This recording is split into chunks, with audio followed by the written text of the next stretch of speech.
నేను ఒక సిరీస్ మీ మధ్య చేస్తూ వస్తున్నాను. ప్రత్యక్ష గుడారం గురించి నేను మాట్లాడుతూ వస్తున్నాను. ఇంచుమించు 4 వర్తమానములు మీరు ఈ ప్రత్యక్ష గుడారం గురించి ఇప్పటికే వినియున్నారు. మనందరికీ తెలిసిన విధంగా గతంలో మీ మధ్యన మాట్లాడిన విధంగా ప్రత్యక్ష గుడారము అంటే మరేదో కాదు, పాపి అయిన మానవుడు పరిశుద్ధుడైన దేవుని సమీపించడానికి ఉపయోగించినటువంటి స్థలమే ఈ పరిశుద్ధ ప్రత్యక్ష గుడారం అయ్యున్నది. ప్రత్యక్ష గుడారములో మొట్టమొదటిగా ద్వారము ఉన్నదని, ఆ ద్వారము యేసు ప్రభు వారికి సాదృశ్యముగా ఉన్నదని, తండ్రి అయిన దేవుని దగ్గరకు లేకపోతే పరలోక రాజ్యమునకు మనం సమీపించాలన్నా, అతి పరిశుద్ధ స్థలమునకు మనం సమీపించాలన్నా ఆ ద్వారము ద్వారానే మనం ప్రవేశించవలసి ఉన్నది. అనగా యేసు ప్రభు వారే ఆ ద్వారముకు సాదృశ్యంగా ఉన్నారు. కాబట్టి యేసు ప్రభు ద్వారానే ఆయన యొద్దకు మనం సమీపించవలసిన వారమై ఉన్నాము. ఏ ద్వారము కూడా మనకి మరొక మార్గం అనేది లేదు అని మనం నేర్చుకున్నాం. తదుపరి ముందుకు వెళ్తే ఆవరణం ఉన్నదని మనం నేర్చుకున్నాం. ఆవరణంలో అనేక వస్తువులు ఉన్నాయి. ఆవరణంలో ఆ చుట్టూ మనం ఆ బౌండరీ మనం చూస్తే కొన్ని వస్తువులు, కొన్ని స్తంభాలను బేస్ చేసుకుని ఆ బౌండరీ కట్టినట్టుగా మనం చూస్తున్నాం. ఆ స్తంభాలను కింద చూస్తే ఇత్తడి కనబడుతుంది, పైన చూస్తే వెండి కనబడుతుంది. ఆ మధ్యలో ఈ 2 స్తంభాలను కొన్ని బద్దెలు కట్టబడి ఆ బద్దెలను బేస్ చేసుకొని తెల్లటి వస్త్రము ద్వారా ఆ చుట్టూ కూడా ఆ బౌండరీ ఏర్పాటు చేయడం మనకి కనబడుతుంది. ఈ లెక్కలన్నీ మనం చూస్తే ఎటు వెళ్ళినా కూడా 5 అనే సంఖ్య మనకి కనబడుతుంది. 5 అనే సంఖ్య దేవుని కృపకు సాదృశ్యంగా మనం మాట్లాడుకున్నాం. దేవుని కృపకు సాదృశ్యంగా మాట్లాడుకున్నాం. వెండిని మనం చూస్తే విమోచనకు క్రయధనముగా చెల్లించే వస్తువుగా పాత నిబంధన కాలంలో క్రయధనముకు చెల్లించే వస్తువుగా మనం చూస్తున్నాం. ఇంకా ఇత్తడి చూస్తే ఇత్తడి దేవుని ఉగ్రతకు లేకపోతే ఆ తీర్పునకు సాదృశ్యంగా మనం చూస్తున్నాం. అంటే యేసు ప్రభు ఆవరణంలో మనం ప్రవేశించినప్పుడు లేకపోతే ప్రత్యక్ష గుడారంలో ఏ వస్తువును మనం టచ్ చేసినా, ఏ వస్తువు గురించి మనం మాట్లాడుకోవాల్సి వచ్చినా యేసు ప్రభు వారికి అది సాదృశ్యంగాను, యేసు ప్రభు వారికి అది దగ్గర సంబంధంగా మనకి కనబడుతుంది. మనము చేసినటువంటి తప్పిదములను బట్టి, మనము చేసినటువంటి పాపం నుంచి విమోచన చేయడానికి, లేకపోతే మన మీద వచ్చినటువంటి ఆ ఇత్తడికి మారుపేరుగా కనిపిస్తున్నటువంటి ఆ తీర్పును మన మీద నుంచి మనకి విమోచన కలిగించడానికి దేవుడు మహాకృపను మన ఎడల చూపించి ఆ తెల్లటి వస్త్రములకు సాదృశ్యంగా కనిపిస్తున్న ఆ పరిశుద్ధతను ఆయన కలిగిన వాడుగా విమోచనకు క్రయధనముగా చెల్లించేటువంటి వెండి స్థానములో తన ప్రాణమునే, తన రక్తమునే మన కొరకు ధారపోసి మనందరికీ విమోచన కలిగించిన వాడు మన యేసు ప్రభు. హల్లెలూయా, హల్లెలూయా. ఆ తదుపరి మనం ముందుకు వెళ్తే మొట్టమొదటిగా మనకి ఆవరణంలో కనిపించేటువంటి వస్తువు, పెద్ద వస్తువు, అతి ఎక్కువగా వాడబడినటువంటి వస్తువు ప్రత్యక్ష గుడారంలో బలిపీఠం మనకి కనబడుతుంది. మనం గతంలో నేర్చుకున్నాం, బలిపీఠము నిత్యము మండుచుండాల. కట్టబడినటువంటి ఆ బలిపీఠం మీద మాత్రమే అగ్ని మండుచుంటుంది. పడద్రోయబడినటువంటి బలిపీఠం మీద లేకపోతే విరగగొట్టబడినటువంటి బలిపీఠం మీద లోకానుసారమైనటువంటి విషయాల్లో మనం కలుషితమై కొట్టుకొని పోయేటువంటి మన బలిపీఠాల మీద అగ్ని ఆయన మండించడు. ఎవరైతే వారి జీవితాలను యేసు ప్రభు ద్వారా కట్టబడుచుంటారో వారి జీవితాల్లో పరిశుద్ధాత్మ ద్వారా ఆయన మన జీవితాల్లో అగ్ని మండించేవాడుగా ఉన్నాడు. హల్లెలూయా, హల్లెలూయా. ఇంకా మనం ఎదరికెళ్ళి మాట్లాడుకుంటే మనకి గంగాళము అనేటువంటి వస్తువు కనబడుతుంది. గంగాళములో నీరు నింపబడి ప్రత్యక్ష గుడారంలో ప్రవేశించినటువంటి యాజకుడు ఈ దినమునకు ఎన్నిసార్లు అయితే ఆ ప్రత్యక్ష గుడారంలో ప్రవేశిస్తూ ఉంటున్నాడో అన్ని మార్లు తన కాళ్ళు చేతులు కడుగుకొని ప్రత్యక్ష గుడారంలో ప్రవేశించవలసిన వాడై ఉన్నాడు. ఆ యొక్క గంగాళము ప్రక్షాళనకు సాదృశ్యంగా మనం మాట్లాడుకున్నాం. అందులో ఉన్నటువంటి నీరు వాక్యానికి సాదృశ్యంగాను, అందులో ఉన్నటువంటి నీరు బాప్తిస్మమునకు సాదృశ్యంగాను మనం మాట్లాడుకున్నాం.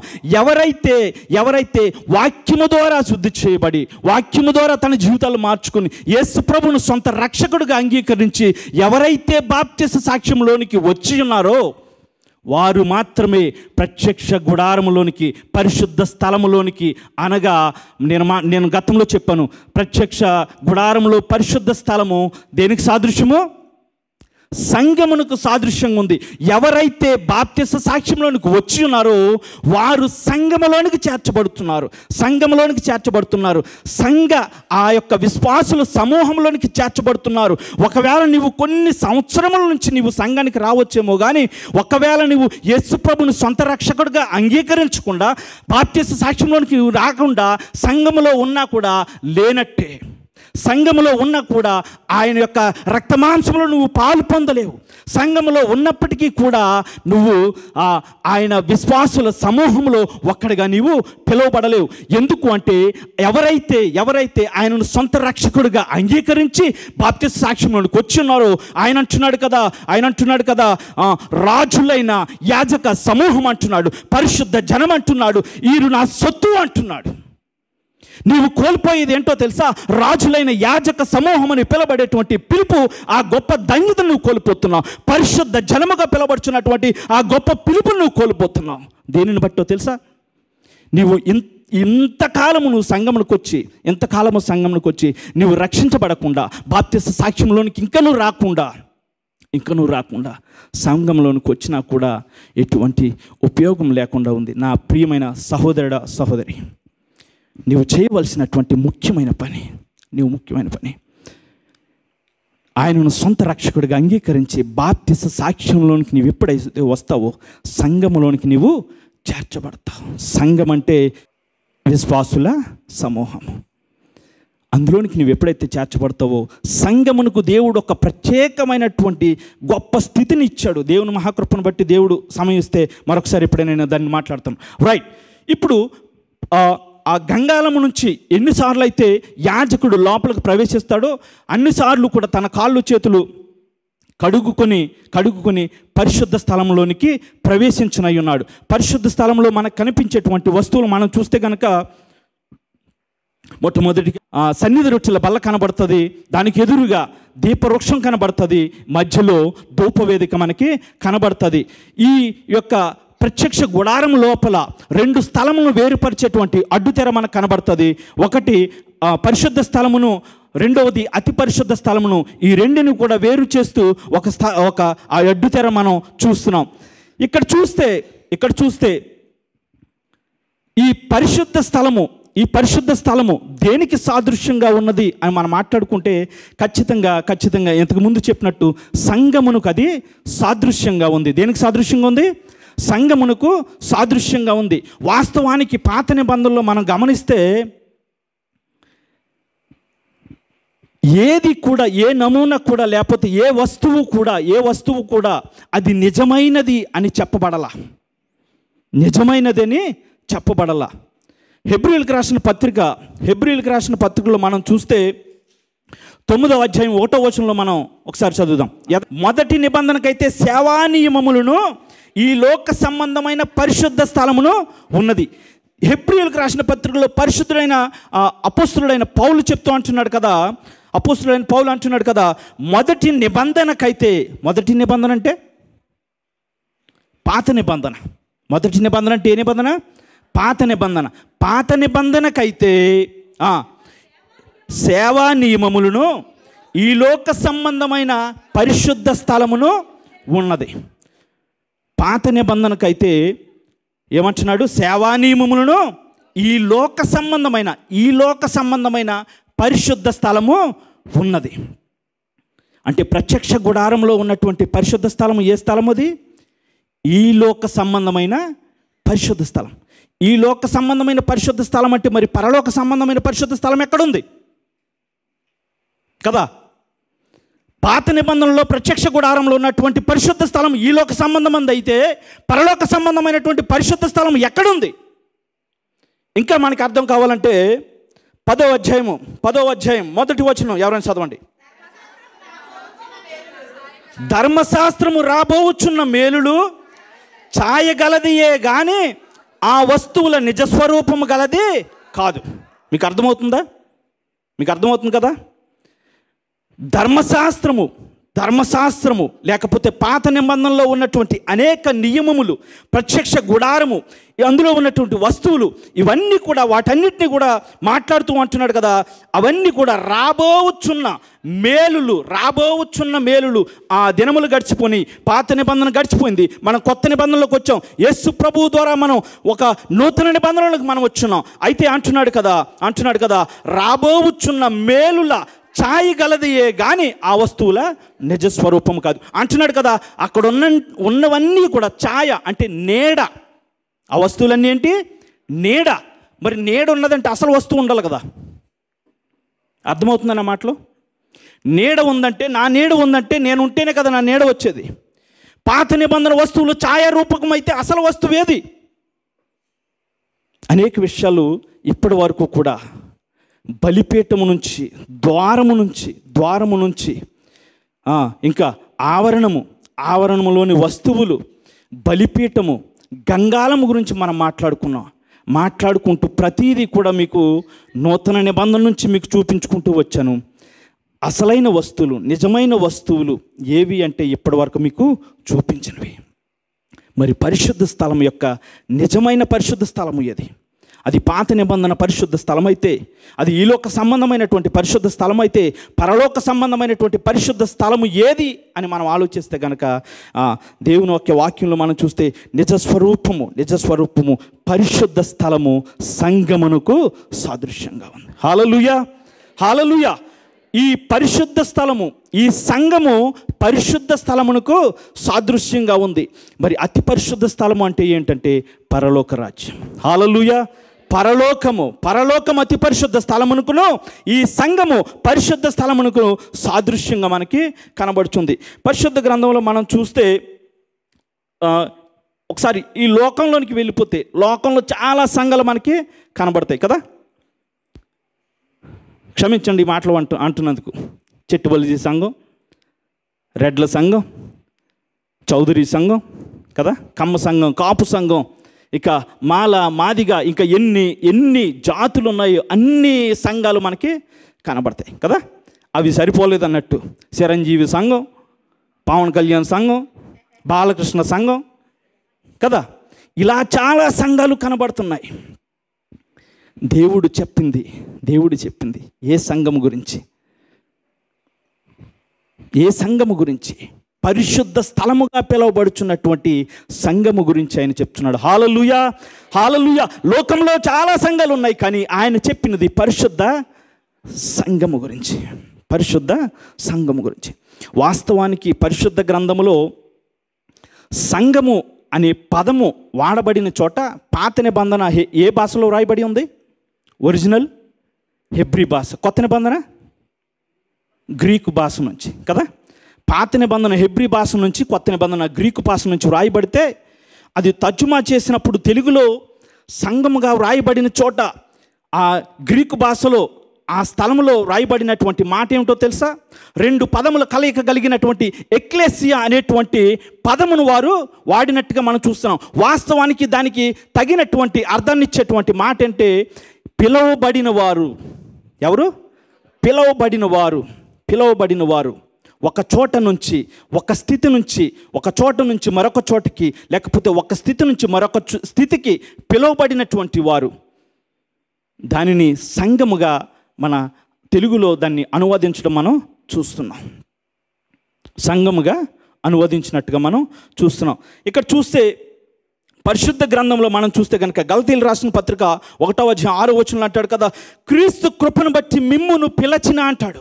క్రీస్తు కృపను బట్టి మిమ్మును పిలచిన అంటాడు. సంఘము అంటే అర్థము పిలువబడిన వారు. హల్లెలూయా.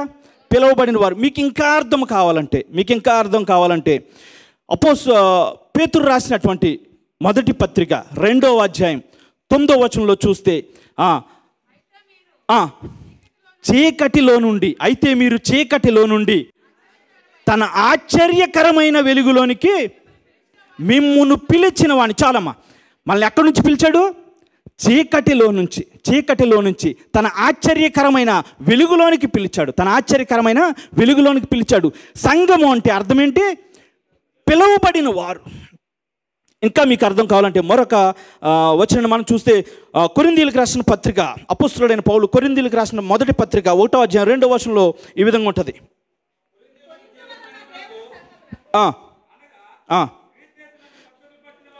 క్రీస్తు యేసునందు పరిశుద్ధపరచబడిన వారై పరిశుద్ధులుగా ఉండుటకు పిలువబడిన వారు. చాలు, పరిశుద్ధపరచబడి అంటే అంతకుముందు ఎలా ఉన్నారు? అప్పుడు పరిశుద్ధపరచబడ్డారంటే అంతకుముందు ఎలా ఉన్నారు? పరిశుద్ధంగా లేరు కదా, అపవిత్రులుగా ఉన్నారు. అపవిత్రులైనటువంటి వారిని పరిశుద్ధపరిచి పరిశుద్ధులుగా ఉండుటకు పిలువబడ్డారు. హల్లెలూయా, హల్లెలూయా. నువ్వు గతములో నీ స్థితి ఏదైనా కానీ, నీ పరిస్థితి ఏదైనా కానీ, నీవు పాపంలో ఉండవచ్చు, శాపంలో ఉండవచ్చు, నీ బలహీనతలో ఉండవచ్చు, నీవు ఎక్కడి నుంచి పిలవబడ్డావు అంటే పరిశుద్ధతలోనికి పిలవబడ్డావు, దేవుని సహవాసంలోనికి పిలవబడ్డావు, దేవుని సన్నిధిలోనికి పిలవబడ్డావు. సంఘము అంటే అర్థము పిలవబడిన వారు. హల్లెలూయా, హల్లెలూయా, పిలవబడిన వారు. అయితే ఈ సంఘమును ఎవరి చేతిలో పెట్టాడో తెలుసా? ఎవరి చేతిలో పెట్టాడు? చదువుకుందాం. సంఘముగా పిలువబడుచున్న సంఘము అంటే మనం ఇందాక చెప్పుకున్నట్టుగా విశ్వాసుల సమూహం అని మనం చెప్పుకున్నాం, పిలువబడిన వారిగా మనం చెప్పుకున్నాం. ఇక్కడ రాయబడినటువంటి మాటలను బట్టి మనం చదువుకున్నా కూడా విశ్వాసుల సమూహంగా కూడా మనం చెప్పుకోవచ్చు. అయితే చాలామంది ఒకసారి పాహిలు వెళ్ళినప్పుడు ఒక సహోదరుడు కనబడ్డాడు. వాస్తవానికి క్షమించండి ఈ మాట నేను చెప్తున్నందుకు, చాలామంది నాకు గుర్తుండరు. సడన్గా ఒక సహోదరుడు వచ్చి ప్రైజ్ లార్డ్ అని అంటున్నాడు. అతనికి నేను తెలుసు, కానీ అతను నాకు గుర్తులేదు. నేను పలకరించకపోతే బాగోదు. ప్రైజ్ లార్డ్ అమ్మా అన్నాను. బాగున్నారు అన్న అంటే, నేను ఎక్కడ చూడలేదు, మీరు సారీ క్షమించండి, ఎవరు మీరు అంటే, అన్న సునీల్ అన్న, మంగాఫ్లో ఉన్న సునీల్ అన్న సంఘానికి వస్తానన్న. మేము సంఘం ఎవరిది? మంగాఫ్ సంఘం ఎవరిది? సునీల్ అన్నదే. మరి పాహిల్ సంఘం ఎవరిది? రవితేజ గారిది కదా. అహ్మదీ సంఘం జయకుమార్ గారిదే. మాబుల్లా వాప్రా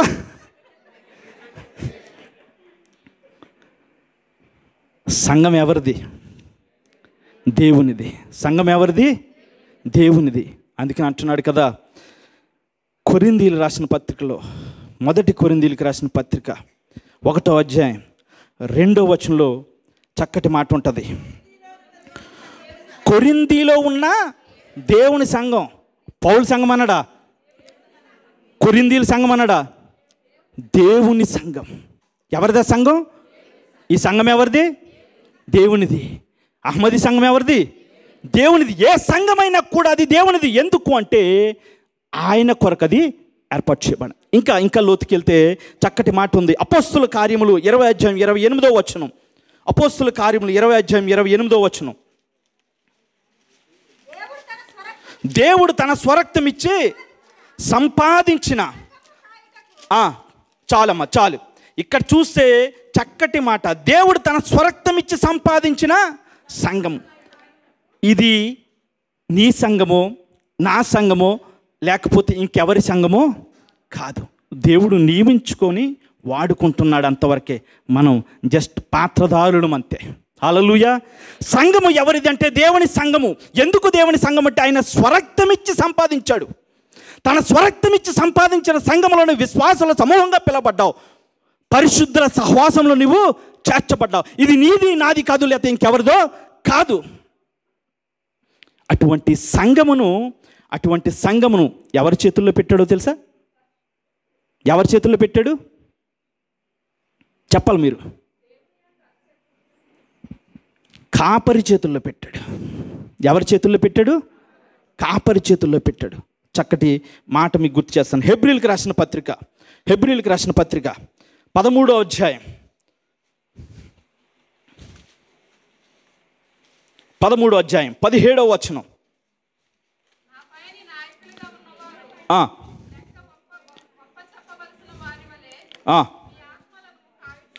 మీ పైన నాయకులుగా ఉన్నవారు లెక్క ఒప్ప చెప్పవలసిన వారి వలె మీ ఆత్మలను కాయిచున్నారు. మన విషయములో సంఘ విశ్వాసుల విషయములో కాపరులు ఎలా ఉన్నారో తెలుసా? దేవునికి లెక్క అప్పగించుకునే వారి వలె కాయిచున్నారు. దేవునికి లెక్క అప్పగించుకునే వారి వలె కాయచున్నారు. అయితే కాపరికి ఉండవలసినటువంటి లక్షణాల గురించి మాట్లాడుతూ, దేవుడు మనందరి కొరకు మరణించి పునరుద్ధానుడై కొన్ని దినముల తర్వాత శిష్యులకు మూడవసారి కనబడుతూ సెలవిస్తున్నటువంటి మాట యోహాను సువార్త 21వ అధ్యాయంలోకి ఒకసారి రండి.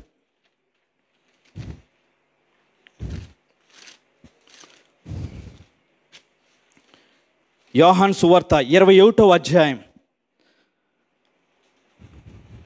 14వ వచనం నుంచి, యేసు మృతులలో నుండి లేచిన తరువాత శిష్యులకు ప్రత్యక్షమైనది ఇది మూడవసారి. రైట్. తర్వాత వారు భోజనము చేసిన తరువాత యేసు సీమోను పేతురును చూసి, యోహాను కుమారుడు అయిన సీమోను, వీరికంటే నీవు నన్ను ఎక్కువగా ప్రేమించుచున్నావా అని అడుగుతున్నాడు.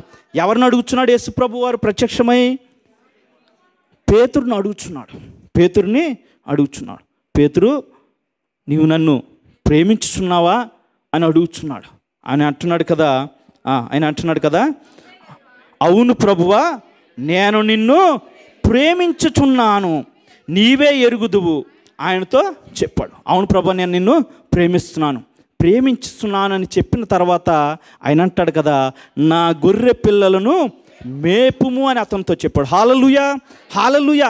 కాపరిగా లేకపోతే యేసు ప్రభు వారు అప్పటి వరకు ఉన్నటువంటి తన బిడ్డలను లేకపోతే విశ్వాసుల సమూహమును ఎవరికి అప్పగిస్తున్నాడు అంటే పేతురుకు అప్పగిస్తూ మొట్టమొదటిసారిగా ఆయన ప్రశ్నించినటువంటి ప్రశ్న ఏంటో తెలుసా? నీవు నన్ను ప్రేమిస్తున్నావా అని అడుగుతున్నాడు. సంఘమును పేతురుకు అప్పగిస్తూ పలికినటువంటి మాట, ప్రశ్నించినటువంటి ప్రశ్న ఏంటో తెలుసా? నీవు నన్ను ప్రేమిస్తున్నావా అని అడుగుతున్నాడు. ఎందుకు?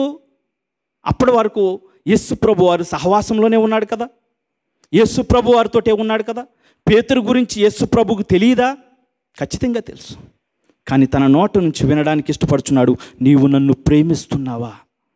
ప్రేమిస్తే నువ్వేం చేయాలా? నా గొర్రె పిల్లల్ని మేపు అంటాడు. సంఘ కాపరికి మొట్టమొదటిగా ఉండవలసిన లక్షణం ఏంటో తెలుసా? దేవునిని ప్రేమించేవారుగా ఉండాలి. దేవునిని ప్రేమించేవారుగా ఉండాలి. ఎందుకు? ప్రేమ ఏమైనా చేయడానికి వెనకాడదు. హల్లెలూయా, హల్లెలూయా.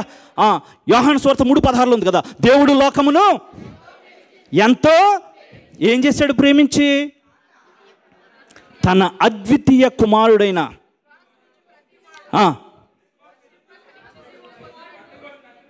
ప్రతివాడు నశింపక నిత్య జీవం పొందినట్లు ఆయనను మనకి అనుగ్రహించాడు. ఇంకొక మాటలో చెప్పాలంటే ఆయనను చంపడానికే పంపించాడు ఈ లోకానికి.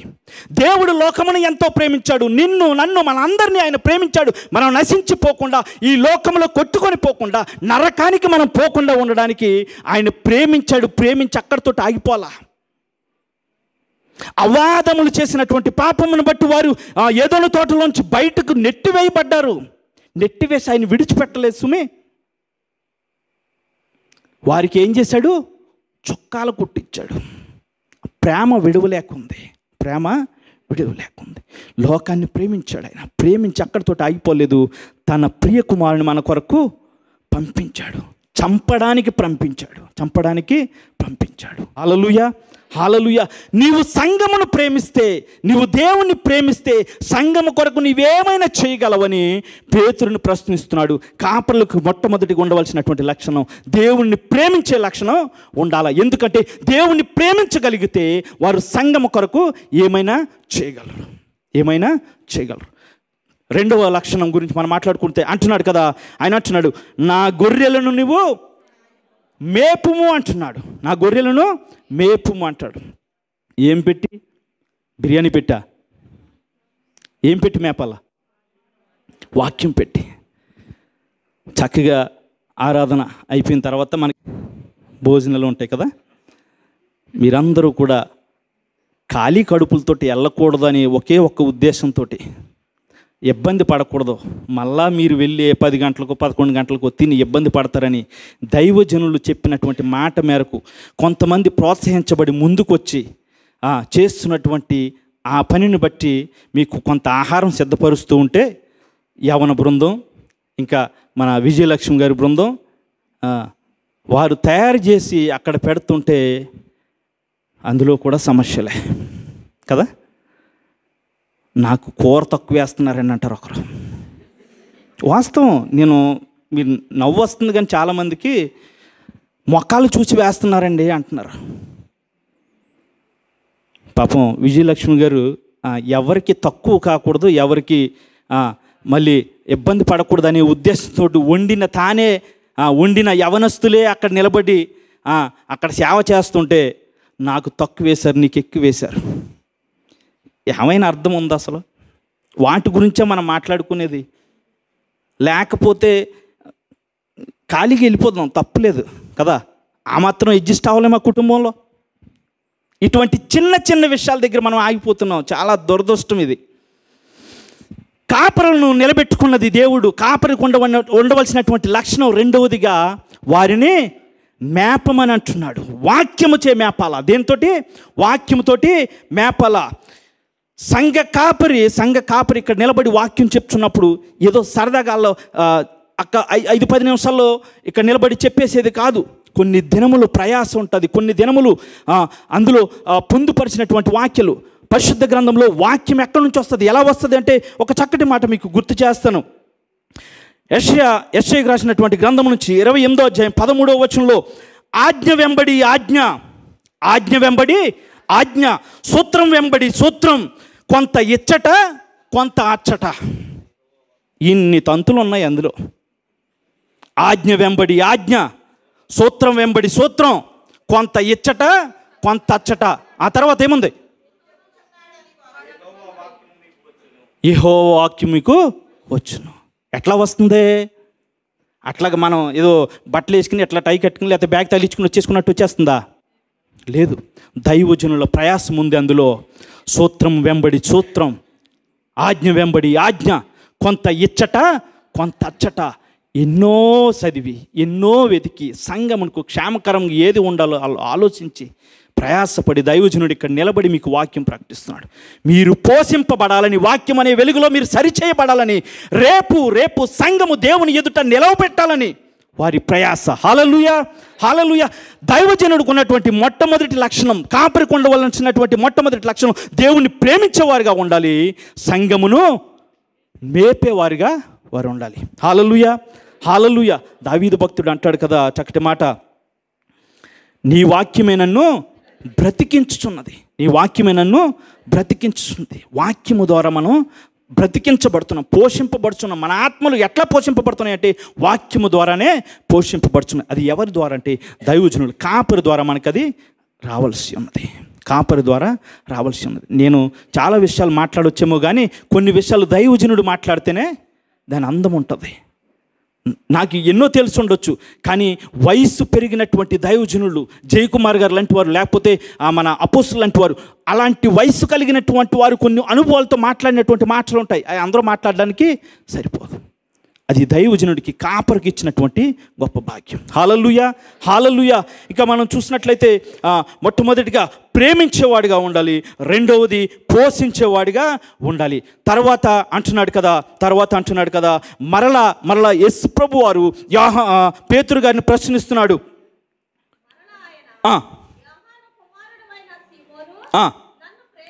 నన్ను ప్రేమించుచున్నావా? అవును ప్రభువా, నేను నిన్ను ప్రేమించుచున్నాను అని చెప్పాను. ఆయన తర్వాత నా గొర్రెలను కాయమని చెప్పాడు. మరలా అడుగుచున్నాడు, నీవు నన్ను ప్రేమిస్తున్నావు. ప్రేమిస్తేనే ఇవన్నీ చేయగలము. ప్రేమిస్తేనే దేవుని ప్రేమించిన వారే సంఘాన్ని కాయగలరు, సంఘాన్ని పోషించగలరు. అందుకని అంటున్నాడు కదా, రెండోసారి ప్రశ్నించి తర్వాత ఆయన చెప్తున్నటువంటి మాట, నా గొర్రెలను కాయము. ఎందుకు కాయాలో తెలుసా? సంఘాన్ని ఎందుకు కాయాలి? సంఘాన్ని ఎందుకు కాయాలి? అపోస్తుల కార్యంలో ఒక చక్కటి మాట ఉంటుంది, 20వ అధ్యాయం 29వ వచనంలో, తోడేళ్ళు ప్రవేశించును వారు మందను కనికరింపరు. సంఘంలో ఏం ప్రవేశిస్తారు? తోడేళ్ళు ప్రవేశిస్తాయి, వారు మందనే కనికరింపరు. కష్టపడి దైవజనుల కష్టము, ఇంకా అనేక మంది కష్టము ద్వారా, ప్రయాసము ద్వారా, అనేక మంది చేసిన పరిచర్య ద్వారా మీరందరూ ఇక్కడ చేర్చబడితే చాలామంది వస్తారు టక్కుమని, అలాగా ఒక దర్శనం ఉండదు, ఏముండదు, సంఘం పెట్టేస్తారు. వాళ్ళు ప్రయాసపడి ఆత్మలను రక్షించరు. కానీ రక్షించబడినటువంటి, లేకపోతే వేరే కొట్టలో చేర్చబడినటువంటి ఆ ధాన్యమును, ఆ గోధుమలను తీసుకొని పోవడానికి వస్తూ ఉంటారు. ఆ యొక్క దొడ్డిలో ఉన్నటువంటి గొర్రెలను ఎత్తుకొని పోయేవారుగా తోడేళ్ళు మాదిరి వస్తారు. వారి నుంచి కాయాల. ఇంకా విచిత్రం ఏంటో తెలుసా, చాలా గొర్రెలు జంప్ అయ్యి వెళ్ళిపోతుంటాయి. చాలా గొర్రెలు ఏం చేస్తాయి, జంప్ అయ్యి వెళ్ళిపోతూ ఉంటాయి. జంప్ అయ్యి వెళ్ళిపోయిన గొర్రెలకి ఏముంది, ప్రమాదం పొంచి ఉంది. ఏముంది, ప్రమాదం పొంచి ఉంది.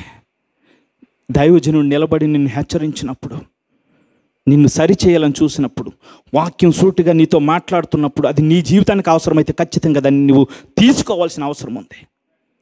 ఆ మాటకు నొచ్చుకొని నువ్వు గుచ్చుకొని అక్కడ నిలబడకుండా, నీ బ్రతుకు సరి చేసుకోకుండా ఆ దొడ్డు జంప్ అయి నువ్వు వెళ్ళిపోతే నష్టపోయేది ఎవరు? నష్టపోయేది ఎవరు? ఒక మాట చెప్తాను నేను. తల్లిదండ్రుల మాట వినని కుమారుడు, తల్లిదండ్రుల మాట వినని కుమారుడు, ఉపాధ్యాయుని మాట వినని విద్యార్థి, ఉపాధ్యాయుని మాట వినని విద్యార్థి, సంఘ కాపరి మాట వినని విశ్వాసి, సంఘ కాపరి మాట వినని విశ్వాసి బాగుపడరు.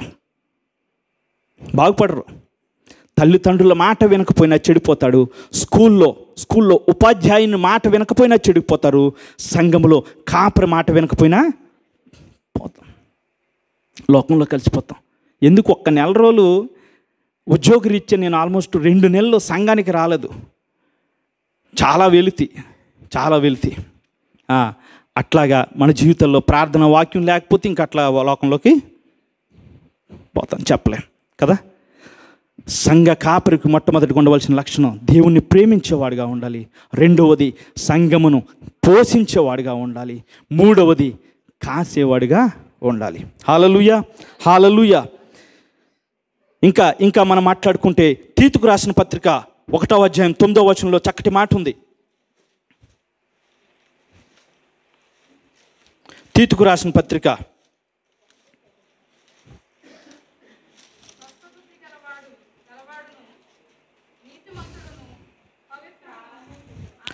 తమ హితబోధ విషయమై, 1వ అధ్యాయం 9వ వచనం తల్లి, తమ హితబోధ విషయమై జనులను హెచ్చరించుటకును ఎదురాడు వారి మాట ఖండించుటకును శక్తి గలవాడగునట్లు ఉపదేశమును అనుసరించి నమ్మదగిన బోధను గట్టిగా చేపట్టుకుని వాడినై ఉండాలి. సంఘ కాపరి గురించి మాట్లాడుతూ ఏమంటున్నాడో తెలుసా? 9వ వచనంలో హితబోధ విషయమై, మంచి బోధ విషయమై, దేవుని గూర్చినటువంటి బోధ విషయమై అంటున్నాడు కదా. జనులను హెచ్చరించుటకును, బుద్ధి చెప్పుటకును, ఖండించుటకును శక్తి గలవాడే. వెనకాడేవారుగా ఉండకూడదు కాపరి. చాలా సంఘాల్లో మనం గమనిస్తే వాళ్ళు ఇష్టానుసారంగా బ్రతికినా కూడా సంఘ కాపరి ఏమనకపోతే వాళ్ళు మెల్లిమెల్లిగా వారి జీవితాలు ఎక్కడికో పోతూ ఉంటాయి. కొన్ని సందర్భాల్లో ఖండించవలసినప్పుడు ఖండించకపోతే చాలా నష్టాన్ని సంఘానికి కూడా తీసుకొచ్చే పరిస్థితులు మనం చూస్తుంటాం. దైవజనుడు ఖచ్చితంగా హితబోధ విషయంలో, మంచి బోధ విషయంలో, దేవుని గురించినటువంటి బోధ విషయంలో ఖండించేవాడుగాను, హెచ్చరించేవాడుగాను, బుద్ధి చెప్పేవాడుగా ఉండాలి. అది కాపరి లక్షణం. హల్లెలూయా. అది కాపరి లక్షణమై ఉన్నది. ఒక దౌర్భాగ్యమైనటువంటి విషయం మీకు గుర్తు చేస్తున్నాను. ఈ దినాల్లో కాపరి అంటే ఏమైపోయిందో తెలుసా? స్టేటస్. క్షమించాలా, కాపరి అంటే ఏంటి? స్టేటస్, హోదా. కాపరి అంటే ఏంటి? హోదా. అదొక హోదా. చాలా సంఘాల్లో ఈ దౌర్భాగ్యమైనటువంటి పరిస్థితులు మనం చూస్తున్నాం. కాపరి అంటే హోదా, అదొక స్టేటస్ అంతే. కాపరి అంటే హోదా కాదు, కాపరి అంటే స్టేటస్ కాదు. ఇట్స్ ఏ రెస్పాన్సిబిలిటీ, బాధ్యత. సంఘము మీద బాధ్యత, ఆయన శరీరము మీద బాధ్యత, ఆయన స్వాస్థ్యము మీద బాధ్యత, ఆయన స్వరక్తమిచ్చి సంపాదించినటువంటి మనందరి మీద కూడా బాధ్యత. ఎవరిది? కాపరిది. మనందరి మీద కూడా బాధ్యత ఎవరిది? కాపరిది. అందుకని అంటున్నాడు కదా, ఇందాక చదివినటువంటి మాట. హెబ్రీయులకు రాసిన పత్రిక 13వ అధ్యాయం 17వ వచనం ఇందాక చదివారు మీరు. మీ పైన నాయకులుగా ఉన్నవారు లెక్క ఒప్పచెప్పవలసిన వారి వలె మీ ఆత్మలను కాయిచున్నారు. దైవజనుడు కాపరి మన అందరి ఆత్మలకు లెక్క దేవునికి అప్పగించు అని వలె కాయిచున్నారు. మనందరికి ఆత్మలకు ఎవరు లెక్క అప్పగించాలా? కాపరి అప్పగించాలా. మన ఆత్మలకు కాపరి అప్పగించాలి కాబట్టి వెళ్ళి ఎక్కడ పడితే అక్కడ తిరిగి వచ్చేద్దామా? కాపరిది కదండి బాధ్యత, నేను ఏ పని చేసి వచ్చినా పర్లేదంటారా? కాదు. మనందరి ఆత్మలకు వారు లెక్క అప్పగించవలసిన వారు అయి ఉన్నారు. అయితే ఆ పని తర్వాత వారు దుఃఖముతో కాక ఆ పని చేసిన ఎడల మనకి నిష్ప్రయోజనము. ఒకవేళ నీ గురించి, నా గురించి, నువ్వు చేసే పనుల గురించి, నేను చేసే పనుల గురించి, ఇంకా చెడుగుల గురించి చేసే పనులు అనేకమైనటువంటి ఈ సంఘములో తీసుకొచ్చేటువంటి అనేకమైనటువంటి ఇబ్బందికరమైనటువంటి పరిస్థితులను బట్టి వారు దుఃఖిస్తున్నారేమో. వారు దుఃఖముతో ఆ పని చేస్తే, వారు దుఃఖముతో నిన్ను, నన్ను, నీ గురించి, నా గురించి వారు బాధ్యత తీసుకుంటే అది ప్రయోజనం లేదు. అది ప్రయోజనం ఉండాలంటే ఏం చేయాలా? తరువాత దుఃఖముతో కాక ఆనందముతో చేయనట్లు, వారు మనల్ని కాచేటువంటి ఈ పని ఏదైతే ఉందో వారు ఆనందముతో చేయనట్లు మనం ఏం చేయాలి? వారి మాట విని వారికి లోబడాల. హల్లెలూయా. దైవజనుడు సంఘము మీద కాపరిగా ఉన్నాడు. ఆయన బాధ్యత వహిస్తున్నాడు. దేవుని ప్రేమించేవాడుగా ఆయన ఉన్నాడు. మనల్ని పోషించేవాడుగాను, మనల్ని మేపేవాడుగాను, మనల్ని కాసేవాడుగాను ఆయన ఉన్నాడు. మనందరి ఆత్మలకు ఆయన దేవునికి లెక్క అప్పగించవలసినటువంటి బాధ్యతలో ఆయన ఉన్నాడు. కానీ మనం ఏం చేయాలో తెలుసా? దైవజనుల మాటకు విధేయత చూపించేవారుగా ఉండాలి.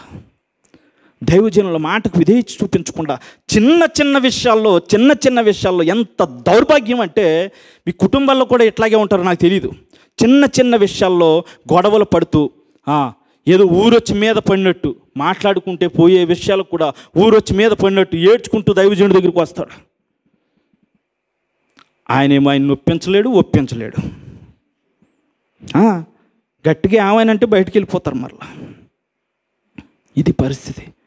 చాలాసార్లు సునీల్ గారు ఫోన్ చేసి, ఒరే అదేదో చూడరా కొద్ది బిజీగా ఉన్నానంటే, మేము వెళ్తే ఎక్కడంటారు, ఆల్రెడీ కొండకేసి కూర్చుంటారు వాళ్ళు.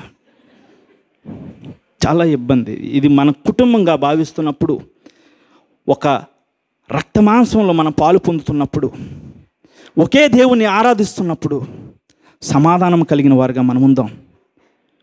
కొంతమంది ఎక్కువ విశ్వాసం కలిగిన వారు ఉంటారు. తక్కువ విశ్వాసం కలిగిన వారు మనం తోసివేయాల్సిన అవసరము లేదు.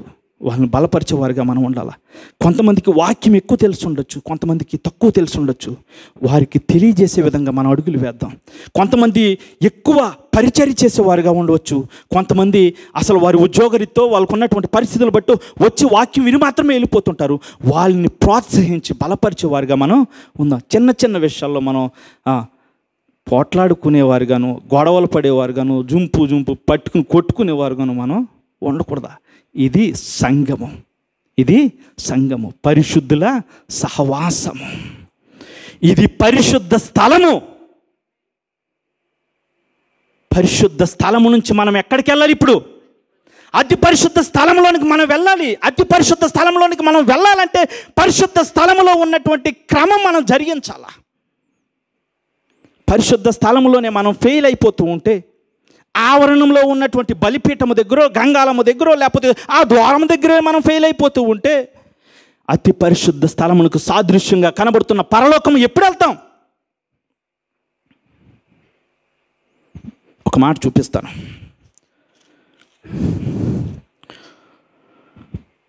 తిమోతికి రాసిన 2వ పత్రిక 2వ అధ్యాయము 15వ వచనం త్వరగా చదివాల. దేవుని ఎదుట యోగ్యముగాను సిగ్గుపడనక్కరలేని పనివానిగాను, సత్యవాక్యమును సరిగా ఉపదేశించువానిగాను నిన్ను నీవే దేవునికి కనుపరుచుకొనుటకు జాగ్రత్త పడుము. ఏం చేయాలా? జాగ్రత్త పడాలి. దేనికోసమో తెలుసా? దేవుని ఎదుట యోగ్యునిగాను సిగ్గుపడనక్కర్లేని పనివానిగాను మనం ఆయన ఎదుట నిలబడాలంటే ఆ స్థితిని మనం అటువైపు మన అడుగులు ఉండాలి, అటువైపు మన ప్రయాణం ఉండాలా. సంఘంలోనికి వచ్చిన తర్వాత ఎప్పుడైతే కాపరి మాటకు మనం విధేయులై ఉంటామో, ఎప్పుడైతే చిన్న చిన్న విషయాలు వచ్చినప్పుడు అక్కడే దాన్ని ఆపేయండి. అక్కడే దాన్ని మీరు మాట్లాడితే పోయే సమస్యలు ఉన్నాయి. చాలా విషయాలు ఇక్కడ దాకా తీసుకొచ్చి అదొక పెద్ద సమస్యగా మీరు దైవజనులకు మార్చకూడదు. అది ఆశీర్వాదం మనకి కాదు, అది ఆశీర్వాదము కాదు. సంఘ కాపరి మనందరి ఆత్మలకు వారు లెక్క ఒప్ప చెప్పవలసిన వారే ఉన్నారు. ఆ పని దుఃఖముతో వారు చేయటం వల్ల మనకి ఉపయోగము లేదు. అది ఉపయోగకరంగా మనకు ఉండాలంటే వారి మాటకు మనం విధేయత చూపించిన వారుగా, వారు ఏం చెప్పినా కూడా ఆ మాటకు విధేయత చూపించిన వారుగా మనం ఉండాలి. ఒక మాట చెప్పి నేను ముగించేస్తున్నాను, చివరికి వచ్చాను. మన జీవితంలో పుట్టినది మొదలుకొని చాలామంది వ్యక్తుల ప్రభావం మన మీద ఉంటుంది కదా. చాలామంది వ్యక్తుల ప్రభావం మన మీద ఉంటుంది. పుట్టకుండానే అమ్మ తన బిడ్డతో మాట్లాడుతూ ఉంటారు చాలామంది. ఇది చూడు, నీకు యాపిల్ తింటున్నాను నేను, యాపిల్ అని చెప్తూ తింటుంది. నేను జ్యూస్ తాగుతున్నానన్నా, మ్యాంగో జ్యూస్ అని చెప్పు తాగుతుంది. ఇలా చేసే పనుల యొక్క ప్రభావం బిడ్డ మీద ఉంటుంది తెలుసా. అది సైంటిఫిక్. అలా చేస్తూ పెంచుతుంది.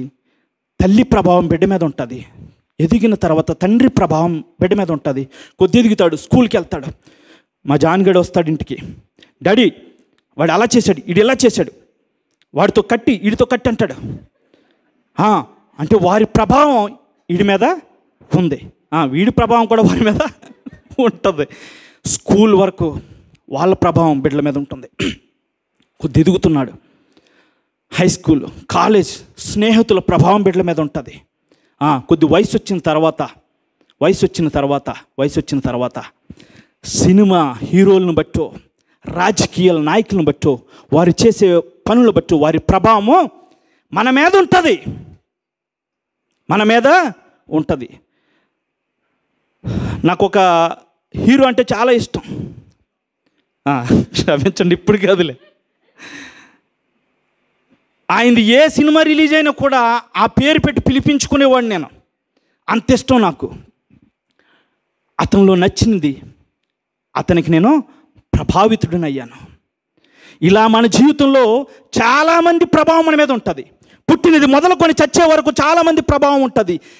తల్లిదండ్రులు కావచ్చు, స్నేహితులు కావచ్చు, ఉపాధ్యాయులు కావచ్చు, లేకపోతే రాజకీయ నాయకులు, సినిమా హీరోలు, ఎవరైనా కావచ్చు. ఎంతమంది ప్రభావమైనా కూడా ఎక్కడి వరకు ఉంటుందో తెలుసా? నీవు నేను కూడా చనిపోయే వరకే వారి ప్రభావం ఉంటుంది. ఎక్కడి వరకు ఉంటుంది? అంతే. చనిపోయిన తర్వాత ప్రభావింప చేయగలిగినటువంటి వ్యక్తులు ఎవరు కూడా లేరు. కానీ నీవు చనిపోయినా కూడా నీవు మృతుడుగా మార్చబడినా కూడా నిన్ను ప్రభావింప చేయగలిగినటువంటి వ్యక్తి ఒకడు ఉన్నాడు. ఎవరు? కాపరి. కాపరి కాపరి కాపరి ఎందుకంటే నిన్ను వాక్యముతో బోధించి నిన్ను సరిచేసేవాడు కాపరి, నిన్ను పోషించేవాడు కాపరి, నిన్ను కాసేవాడు కాపరి. ఈ లోకంలో మనం మరణించిన తర్వాత పరలోక రాజ్యము చేర్చే దిశగా ఈ సంఘాన్ని నడిపించేది కాపరి.